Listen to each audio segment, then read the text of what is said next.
তো বন্ধুরা, এই কটা দিন যে অসুস্থ ছিলাম আসলে আমি বুঝতে পারিনি আমার কি হয়েছে। কারণ আমরা যেহেতু সবসময় ঘরের ভিতরে থাকি, আর যাই হোক, তো সেই কারণে বুঝতে পারিনি। হঠাৎ করে একদিন রাত্রিবেলা আরও বেশি অসুস্থ হয়ে পড়লাম। তো সেই দিনটায় আমি স্নান করে এসে বিছানায় বসেছি। তারপরে রিয়া বলছে, মা তোমার তো পক্স হয়েছে, হাম পক্স যেটাকে বলো। তো আমি আসলে বুঝতে পারিনি যেটা ছোট ছোট মুসুরির ডালের মতো, যেটা দানার মতো, মুসুরির দানার মতো, সেটাই হয়েছিল।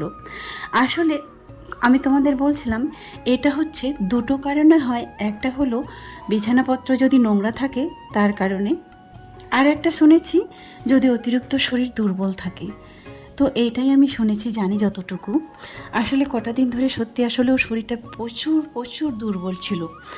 আর নোংরা তো আমরা একেবারেই না, থাকিই না। কারণ আমি সকালে যেটা বেড কভার পেতে দিই সেটা কিন্তু সন্ধ্যাবেলা আবার তুলে নিই। রাতের বেলার জন্য কিন্তু আলাদা করে, দিনের বেলা আলাদা হয়, এরকমই আমি চেঞ্জ করি, ধুয়ে দিই সঙ্গে সঙ্গে। তো যাই হোক, অতিরিক্ত শরীর খারাপের জন্য কটা দিন আমাদের না হয়েছে বাজার করা, না হয়েছে কোনো কিছু কেনাকাটা।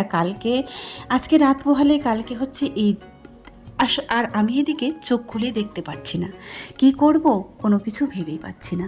তারপরে সন্ধ্যাবেলা দু বোনে বেরিয়েছিল নিচে আর কি। যাই হোক, ওরা দু বোনে নিচে গিয়েছিল আর আমি গিয়েছিলাম। ওরা যখন গেল তখন আমি নিচে গেলাম। একটু হলেও আজকে ভালো লেগেছে, সামান্য একটু হলেও। তারপরে নিচটায় আমরা এরকম ঘোরাঘুরি করছিলাম, রাজি আর আমি। আর রিয়া তো বেলকনিতে বসে বসে পড়ছিল। তখন থেকে ওই 3 তলার উপর থেকে আমরা নিচে সেই ভিডিওটা ও করে দিচ্ছিল। আসলে বাড়িওয়ালা দিদি, দাদা সবাই চলে গেছে ঈদ করার জন্য গ্রামের বাড়িতে। এবার শুধু আমরা একাই আছি। আর এই বাজারটা সকাল সকাল আমাদের আজকে বাজার দিয়ে গেল। আসলে এতদিন যখন বাজার ছিল না, তো যাই হোক, কোনো রকম করে দিন চালিয়ে যাচ্ছিল। আজকে কিন্তু সমস্ত বাজার দেখাতে পারিনি, খুব ক্লান্ত ছিলাম। এনেছে তো অনেক কিছুই। তো চলো, এটা হচ্ছে ঈদের দিন সকালবেলা। সবাইকে জানাই ঈদ মোবারক। যতই থাকি শরীর খারাপ হোক, অসুস্থ থাকি, তারপরেও বলবো আলহামদুলিল্লাহ ভালো আছি, তাই না? তো সকাল সকাল যদিও আমরা কিছু আয়োজন করিনি, আতপ চালটা ঘরে ছিল আর মিক্সচার ব্লেন্ডারে এই চালটা ভাঙিয়ে নিলাম। তারপরে তো সকাল সকাল রুটি বানিয়ে নিয়েছি রিয়া আর আমি। এখানে বসে বসে আমরা রুটি বানাচ্ছিলাম। আর বাচ্চাদের তো যাই হোক না কেন, ওদের আনন্দ কিন্তু সবসময় ফুটে থাকে। তারপরে এই যে রাজিয়া নতুন জামা পরে চলে এসেছে, আর রিয়া আর আমি হচ্ছে রুটি বানাচ্ছি। রিয়া যদিও গমের আটা রুটি রোজ বানায়, আমাকে বানিয়ে খাওয়ায়, কিন্তু চালের আটা রুটি এখনও বানাতে দেইনি আর কি। তো যাই হোক, বড় হলে তো করতেই হবে। তো আজকে বলছে, আমি বললাম একটু একটু করে বানাতে। তো দেখছি সুন্দর সুন্দর এত গোল গোল করে বানিয়ে নিল, সত্যি খুব সুন্দর পারছে। তো বলছে, মা আজকে আমি পেরেছি। তো আমি বললাম, চেষ্টা করলে সমস্ত কিছু পারা যায়, মানুষ পারে না এমন কোনো কাজ পৃথিবীতে নেই আমি বলবো। এই তো এই মেদিনীপুর শহরে আমাকে যখন ছোট্ট ছোট্ট দুজনের দুটো কচি কচি হাত ছিল, তখন কিন্তু এই শহরটা দুই পাশে দুইজন হাত ধরে থাকতো সব সময়, এক মুহূর্তের জন্য আমাকে ছাড়তো না। কোন গলিটা কোথায় যাবে আমিও জানতাম না, আর তারাও জানতো না। এই তো এই শহরে এসে টুকটুক করে তারা এখন আজকে অনেক বড় হয়ে গেছে। এই পুরো শহরটা তারাই আমাকে এখন দেখাবে। তো এটা হচ্ছে, চলো দুপুরবেলা, সকালবেলা তো রুটি খেয়েছে আর মাংস খেয়েছে, দুপুরবেলা ভাত করেছি যেহেতু আজকে মাংস। তারপরে মনে হলো এই প্রচণ্ড গরমের মধ্যে একটা আম পোড়া করব। বিশ্বাস করো বন্ধুরা, আমটা পুড়িয়ে নিয়ে এসেছি, সিদ্ধ হয়েছিল কিনা জানি না, তবে আমটা যখন আমি এখানে ভর্তা করার জন্য নিয়ে এলাম, তারপরে দেখছি আমটা এত আঠালো। আমাদের নর্থ বেঙ্গলে একটা আলু পাওয়া যায়, সেটাকে আমরা লাল কাবড়ি আলু বলি। ওই আলুটা মাখালে যেমন হয় আঠা আঠা, সেম টু সেম এরকম আঠা আঠা হচ্ছিল। আমার জীবনে প্রথম এক্সপিরিয়েন্স, আমও আবার এরকম আঠালো হয়, জানতাম না। তারপরে আবার আমটা পাকা মিষ্টি, যে টকের জন্য করেছিলাম একদমই টক নেই। তারপরে এই আমটা ভর্তা করছি, তোমরা বুঝতেই পারছো কত আঠালো, হাত থেকে যেন ছাড়ছেই না, দেখেই বোঝা যাচ্ছে, তাই না? তো রিয়া একটু চেখে দেখলো, বলছে না অনেক মিষ্টি, আমি খাবো না, আর এত আঠালো। তো কেউ খাবে না যখন আমি একটু খেয়েছিলাম মুখে দুবার দিয়ে, আর পরে কিন্তু খেতে পারিনি, কেন আমি জানি না। তো চলো, তারপরে হচ্ছে দুপুরে এখন এই ভাতে দিয়েছিলাম এই ভেন্ডি ভর্তা আর দুপুরের মাংস। তো এখন বাজে হচ্ছে 4:30, আর আজকে কি বলতো, আজকে হচ্ছে ঈদ উল জুহা। তো এইবার ঈদে আমাদের সেরকম কোনো কিছু আনন্দ নেই, আর সেরকম কোনো কিছু করিও নি যে তোমাদের দেখাবো। তো সকালবেলা যতটুকু পেরেছি বাচ্চাগুলোকে রুটি করে দিয়েছি, আর একটু হচ্ছে মুরগির মাংস রান্না করে দিয়েছি, এইটুকু।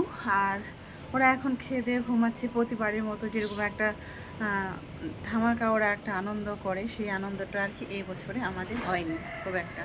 আমারও শরীর খারাপ, আর এমনি একটু মন খারাপ, একটু সমস্যার দিকে যাচ্ছে।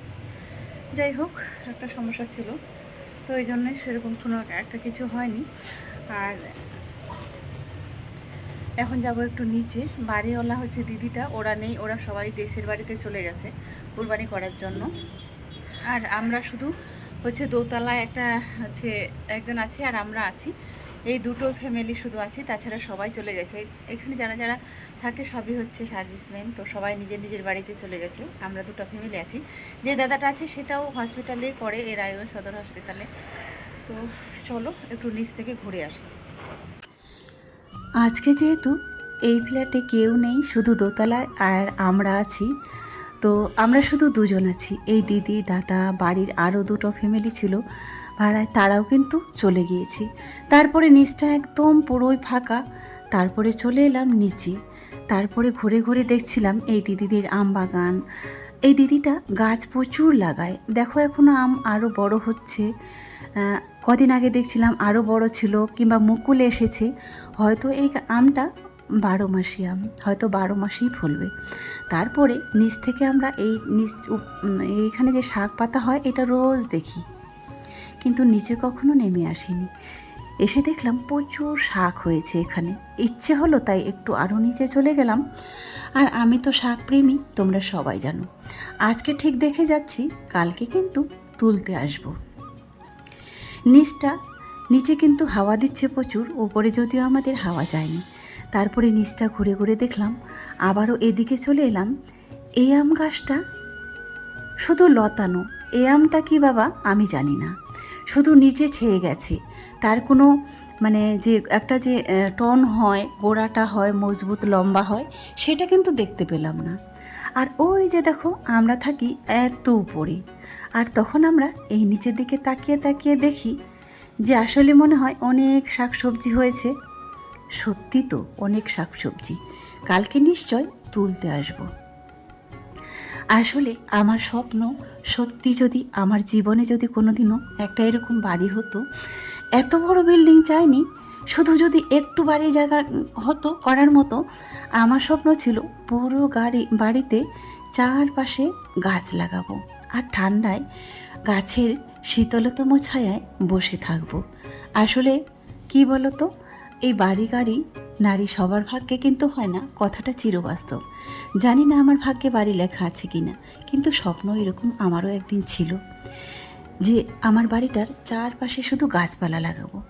আজকাল দেখি অনেকেই, এই দিদিটাই যেমন, যেখানে শাক পাতা হয়েছে এখানে কিন্তু আরও প্রচুর গাছ ছিল, সমস্ত কেটে দিয়েছি। আসলে গাছ কাটলে আমার এত মায়া লাগে, সত্যি বলে বোঝাতে পারবো না। যে কোনো গাছই হোক না কেন, এত মায়া লাগে। সেই জন্য আমার খুব ইচ্ছে বাড়ি হলে আমি প্রচুর গাছ লাগাবো। তো যাই হোক, একটু ভালো লাগার পরে আসলে একটা সুস্থ মানুষ কখনো বিছানায় থাকতে চায় না।